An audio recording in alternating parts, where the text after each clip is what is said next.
Assalamualaikum warahmatullahi wabarakatuh. Alhamdulillahirabbil alamin wa bihi musta'in ala umurid dunya waddin wassalatu wassalamu ala asrafil anbiya'i wal mursalin wa ala alihi wa sahbihi ajmain amma ba'd. Ma'asyiral muslimin rahikumullah. Segala puji bagi Allah Subhanahu wa taala yang telah memberikan kita nikmat iman, nikmat Islam, dan kesehatan.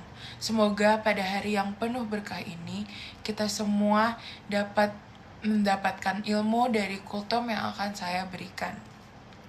Salawat dan salam semoga selalu tercurah kepada junjungan kita Nabi Muhammad SAW, suri teladan yang sempurna bagi seluruh umat manusia. Hadirin sekalian, teman-teman yang saya sayangi dan Bapak Ibu guru yang saya hormati, di zaman sekarang, terutama di kalangan anak muda, salah satu hal yang sering dianggap sepele namun sebenarnya merupakan dosa besar adalah ghibah, yaitu membicarakan keburukan orang lain di belakangnya meskipun ada benarnya. Rasulullah SAW pernah bersabda, "Atadruna mal ghibah?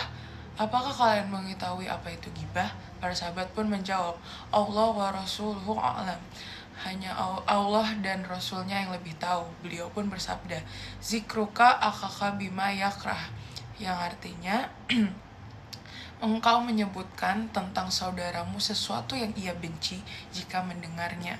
Hadis riwayat Muslim.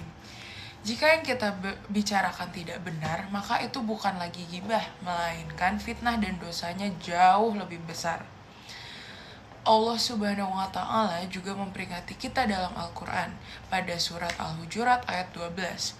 Wala yaghtab ba'dukum ba'da ayuhibbu ahadukum an ya'kula lahma ahihi maitan fakharitumu wa taqullaha innallaha tawwabur rahim.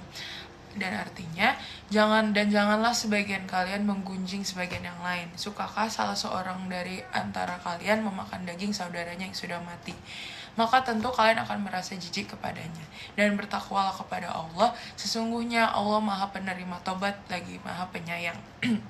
Bayangkan, Allah saja mengibaratkan orang yang suka menggunjing seperti memakan daging saudaranya sendiri yang sudah meninggal. Tentu kita akan merasa jijik dan mengerikan apabila kita bayangkan. Begitu pula seharusnya sikap kita terhadap perbuatan ghibah, yaitu jijik dan ingin menghindarinya. Saudaraku kaum muda yang dimuliakan Allah dan Bapak Ibu guru yang saya hormati, di era digital sekarang, ghibah tidak hanya lewat lisan, namun juga lewat jari-jari kita. Apakah kalian terpikirkan berapa kali kalian sering mengetik hal-hal yang tidak seharusnya diketik dan diucapkan karena kalian kesal atau bahkan kalian ingin terlihat lucu dan mungkin ingin saja menjatuhkan orang lain.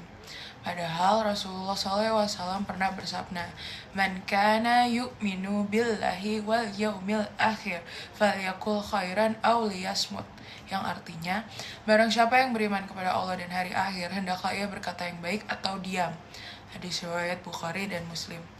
Kalimat tersebut sangat sederhana, namun apabila kalian dalami, sangat dalam maknanya. Kalau yang mau kita katakan tidak bermanfaat, lebih baik kita diam.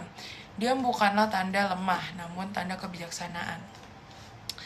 Hadirin sekalian, ghibah bisa muncul dari hal-hal kecil, seperti rasa iri, kesal, atau ingin dianggap menyenangkan. Karena ghibah ya tidak bisa dipungkiri, kadang terkesan menyenangkan.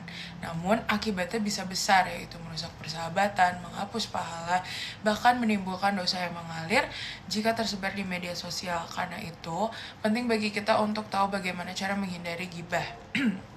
Yang pertama, berpikirlah sebelum berbicara. Apakah yang akan aku ucapkan ini bermanfaat? Apakah orang yang dibicarakan akan senang mendengarnya? Jika tidak, lebih baik diam. Karena Anda juga tidak akan suka apabila hal tersebut terjadi ke diri kalian sendiri.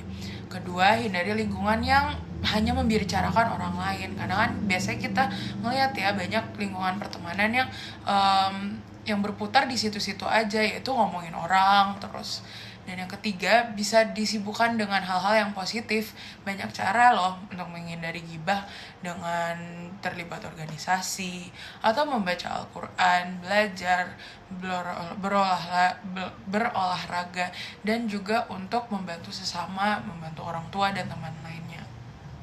Ketika waktu kita terisi dengan kebaikan, peluang untuk berbuat dosa tuh menjadi dikit.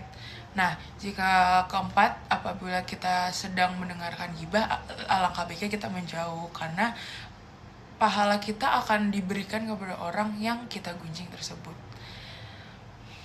Hadirin sekalian, daripada waktu kita habis untuk membicarakan keburukan orang lain, lebih baik kita gunakan untuk menambah pahala dan memperbaiki diri. Karena sebenarnya kita juga belum sempurna seperti yang kita bicarakan. Jadi alangkah baiknya kita jadikan lisan dan jari kita sebagai sarana kebaikan, bukan alat untuk menjatuhkan orang lain. Jika kita melihat orang lain berbuat salah, doakanlah dia, bukan dibicarakan. Karena bisa jadi orang yang kita bicarakan esok hari lebih mulia di sisi Allah daripada kita.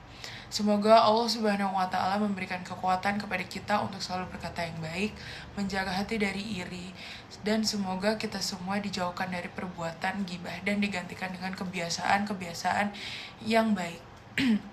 Amin ya robbal alamin. Apabila ada salah kata, mohon dimaafkan. Kurang lebihnya, wassalamualaikum warahmatullahi wabarakatuh.